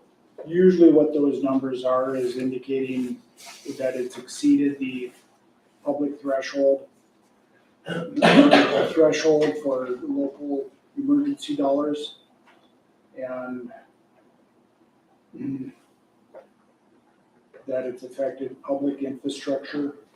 And there's then a whole different level of exceedance on private exceedance numbers. And I can't remember what those numbers are, but it's a bigger number than what public dollars are. Like homes. Homes and property and things like that. It's probably not doing that right now. The hell it ain't. How many, I mean, is it $10 million? Well, if you take every foot of elevation, takes 10,000 acres, and we put on a 1.5 feet this spring, you know, that's roughly 12,000, 13,000 acres. And if every foot of elevation is 10,000 acres and every 10,000 acres is economic impact of $9 million, and that was 10 years ago. So you go all the way back to the meander line and bring that up, that's what it is for the year. So, I mean, we're still above flood stage, we have been for 30 years. right. Yeah, So this is a bull question. this would be a bold question. I know I get asked every year from National Weather Service, do we want to continue to have Devil's Lake, Stump Lake, in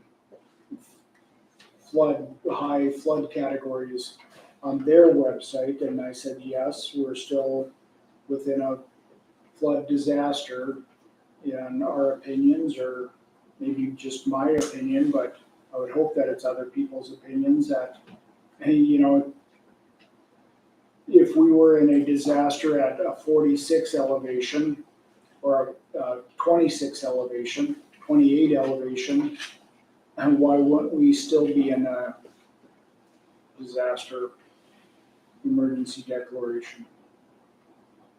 Well, I think we should be, I don't know, I mean, you have to do it, obviously you gotta do it every year because it's based on a financial number, right? I mean, technically, I mean, the nuts and bolts of the thing, how it works. So you have to go year by year, I mean, you can't just declare one 20 years ago and have it. Because, so every year, to me, I mean,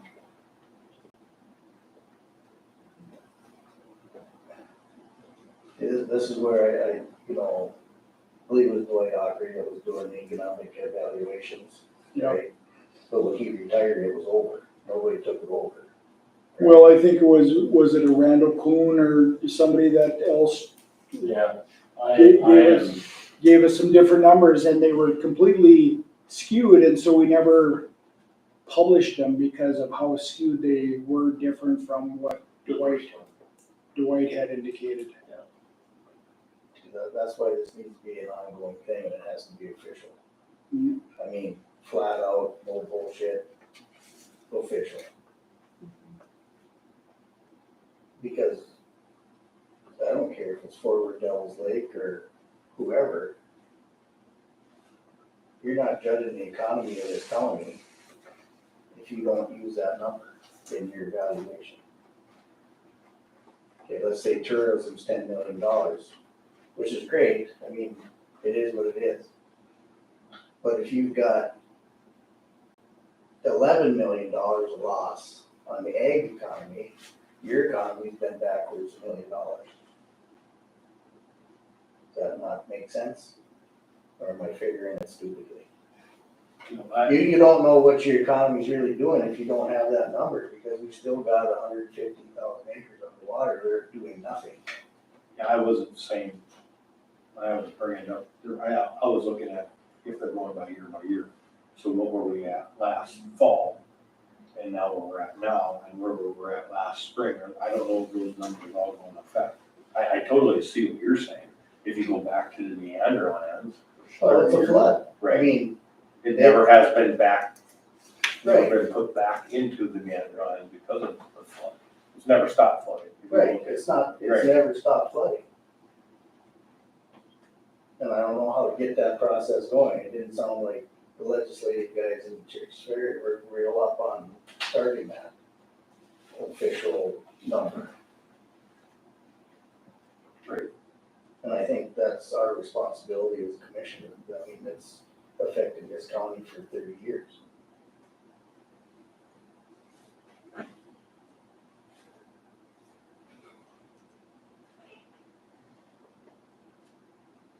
Yeah, since 1993, we started, the fall of 93, it was, the first homes were inundated and destroyed. I mean, those numbers are over because you can't build those there anymore, right? I mean, so That's what I'm saying, they make new, that's what I'm at. I like to know, did they make new numbers? So now the marsh is no longer the marsh. Once they did the buyout of that stuff, did it move it out further? No one comes up with that, like you're asking. No one's come up with that number. Well, Did it they, move that out because now it's no longer the marsh? Because you can't build there anymore. Right. I don't know. well, they bought out the building, but the people still own the property, right. and so, But there's a But pile of there's- limitations to it. You could, if it went back down someday, you could farm it, but you could never put a Structure. you can never put a structure on it. Correct. So I imagine that affects numbers too. I don't know. I don't read, but I mean, that's That's what we're sitting somebody here, we don't know. somebody smarter than me is gonna have to figure that out, but we need that number. Right. Yeah, you think there'd be some rhyme and reason.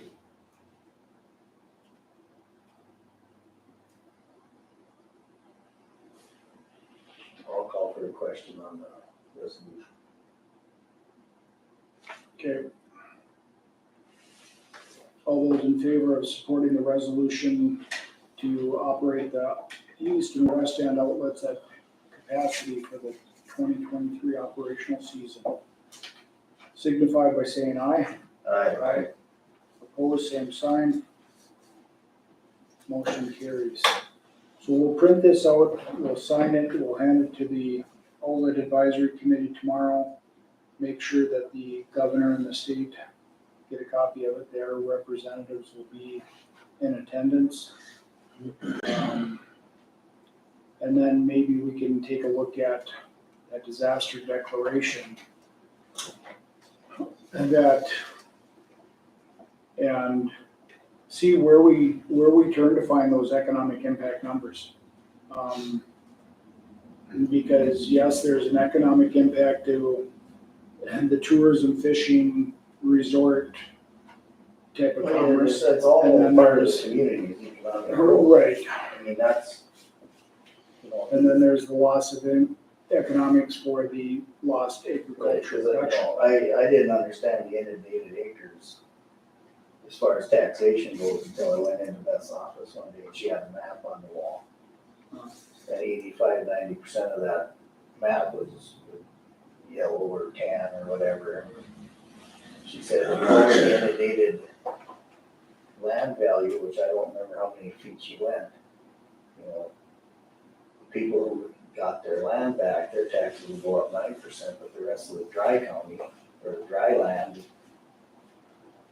would go down 3%. Because the county, anybody getting mills was never affected by the lake. The school system, the county, the townships. So that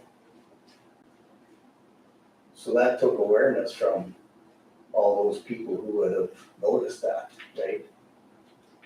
The school didn't have to get pinched. They spent money like it was coming from everybody. It wasn't. Yeah, but they're gonna come back with a fight on the opposite end, is how many people had to move. They still had some loss, but like you said, probably not significant. Well, I mean, it's still a loss. I mean, but to me, that farmland, that's where the improvement from the community comes from. that's new houses, new cars, whatever. Those fishermen don't come here, not all of them, most of them don't buy cars or, they buy booze, food and gas. They don't buy the big ticket items here usually. And that's where the growth for the community comes from. In my mind, I mean, you're talking to a welder here, you're not talking to an economist.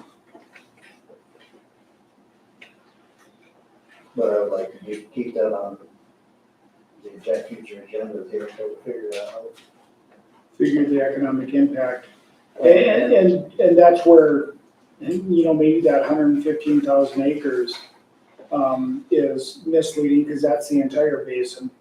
Yeah, but I mean, right, it's not just I mean, Ramsey County. it is, I mean, that's what's affecting, it's not just Ramsey County, Yeah. but I mean, I think you need to get, Nelson and Benson and Towner, on the same page with us, so, but I think we gotta lead it here.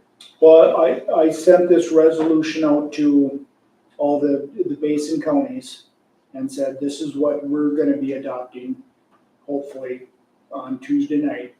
And ask them to do something similar. And, so hopefully my basin counties will stick up for the rest of the basin.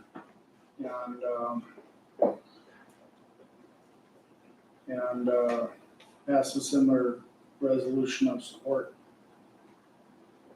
And I sent it in Word format, not PDF, so they have the opportunity to change it themselves. So, and having that unified front going into the outlet advisory meeting tomorrow. So the Department of Water Resources, the others sitting around that table, the governor's office can all hear that same message unified from the people up here in the basin. But we can, and the AC kicked on. Jill? Karen, did you have anything you'd like to add as a landowner community? Not about that. I was curious about the FEMA Okay. deal, and maybe I missed that. We didn't have it on our agenda, and maybe we should have. The FEMA letter that we got as a county. I just received a phone call from FEMA for Chain Lakes Township, trying to clean up their files and telling me that, well, North Dakota's weird because you have townships and we don't think you had authority. Basically trying to eliminate our ability to have flood insurance unless we can prove to them that we were allowed to have flood insurance. I think they're missing a document or something. I don't know. And I don't know if that was a similar letter that you folks got, but we just got a phone call. So they're actually calling you. Yep, That's, I didn't get a letter. I have the same response from probably at least 3, maybe 4 other townships. that they had calls. They had phone calls. From some gal in Texas or way out south. The fellow who called me was from Colorado. So you actually got a call from FEMA themselves. So, because their Region 8 is headquartered out of Denver. Yeah, that was where it was. FEMA Region 8. Okay. Well, I know Wells County had something similar, their commission, and they just said, I can't remember what the response was, but they said, yes, here's our maps. All our townships are either incorporated or unincorporated, have given us the authorization to go ahead and act on their behalf for floodplain management. And that's what Wells County had done. So, Well, that's why I didn't want to do anything for our township without coordinating to see what was done here based on that ordinance, that you would. well, that Show me. Model C ordinance. Yes, That yes. we had discussed. So, I think that's where all this is set up from. sure. No, So do we have to have a coordinated response, or the county responds, or what do I do? Well, as an assessor or a supervisor for your township. Yep. Is that something that you want the county to do on your behalf, or is it?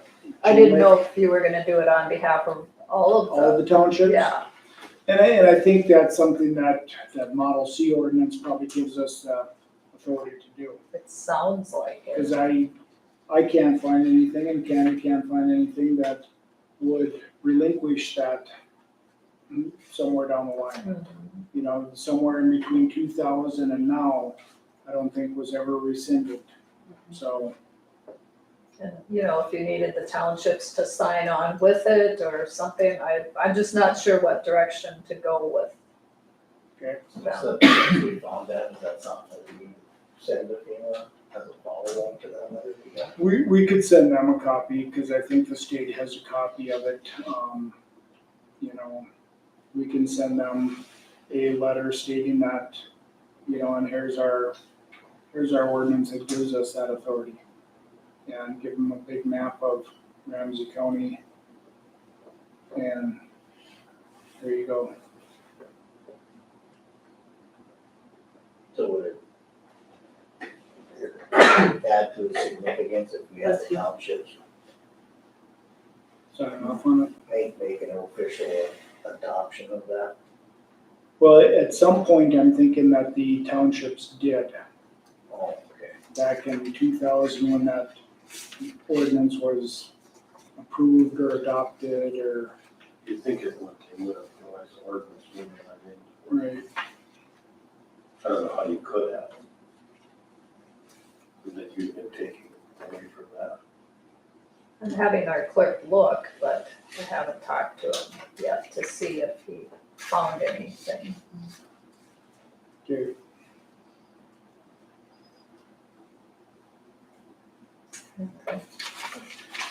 Seemed like this guy had some kind of a deadline he was working on. Oh, December, of course.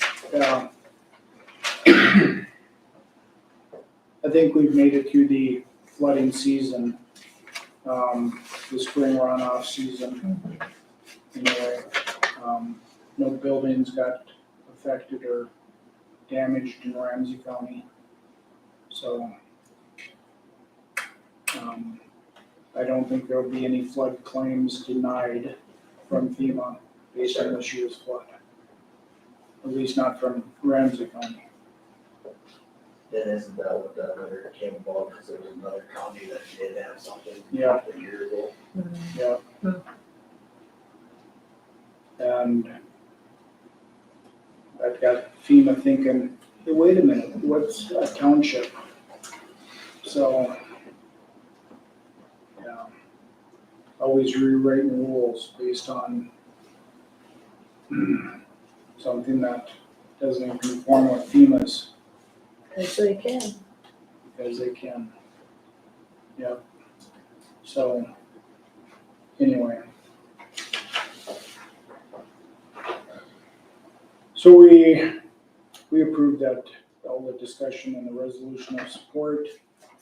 1 o'clock, I think there's a way to access that meeting via Teams. If somebody wants to listen in, watch it from the tractor, can do that. But visitors, delegations, Karen, I think we got you covered under that. Yeah, I'm just not sure what to do next on the FEMA deal. Just So keep an eye on your agenda, or, we got a whole bunch of other stuff on our agenda. I'm sorry, We're not done. I'm not done. I was done.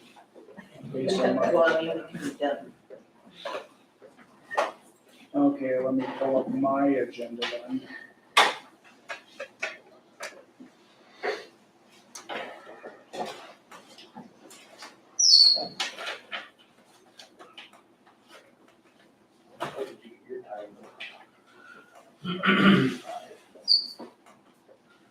Oh.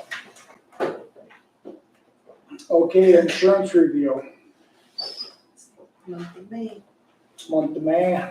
that's what we asked. Okay. So Everything's fine. everything's fine. So we reviewed the insurance, do we need to make a motion to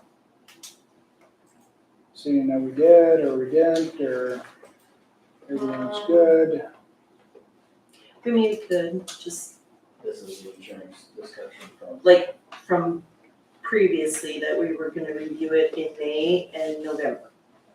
And that was on my notes. Off-sale liquor, County of Ramsey, Patriot Fuels. Yeah, that's just a signature. Okay.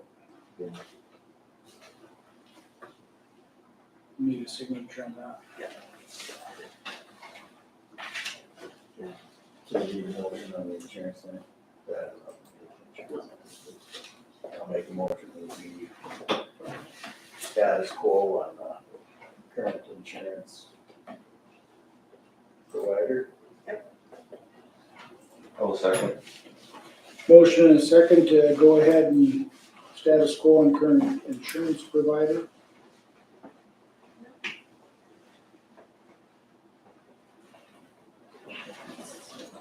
Further discussion? They're good people to work with. Okay.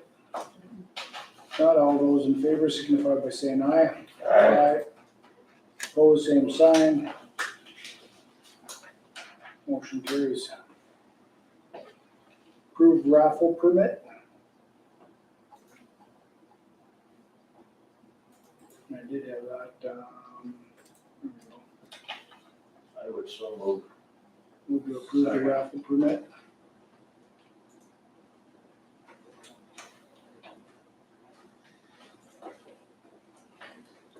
Any further discussion? And that's for the Heritage Arts Ballet Company, correct? Yes. Okay. All right, all those in favor signify by saying aye. Aye. Opposed, same sign. Motion carries.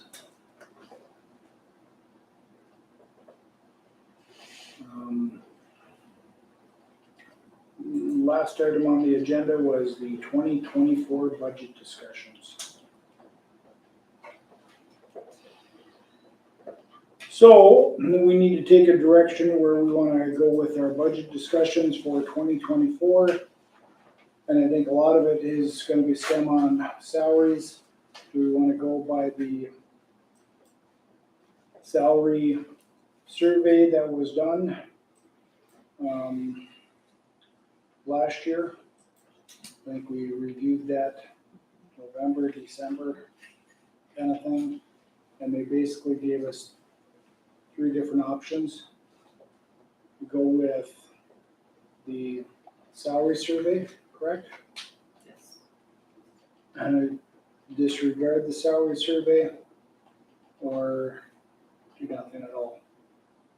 Is that the deal or? Mhm. So did the new commissioners all get a copy of that salary survey that was done? I don't remember. Is it in the, and if you try to call Megan, she's not there anymore. So, Well, my other suggestion, just so that we have a refresher on it and that you guys understand what they presented to us, like, you know, the next meeting or, Do we have HR come in and give us a refresher on that? right, That'd be good. you know. Okay, And we can even, you know, contact that company again too to see if they would be willing they to could do like, you know, a refresher. Teams and,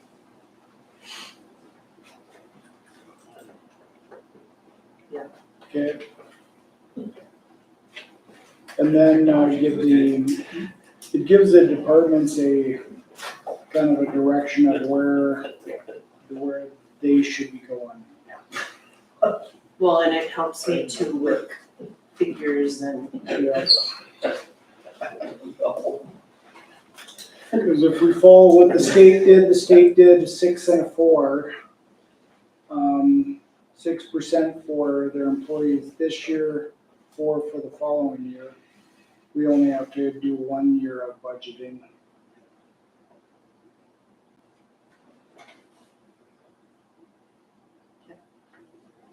See what I can. Okay, line that up for next meeting.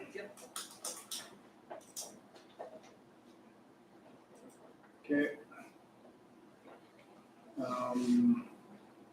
Anything else in the 2024 budget?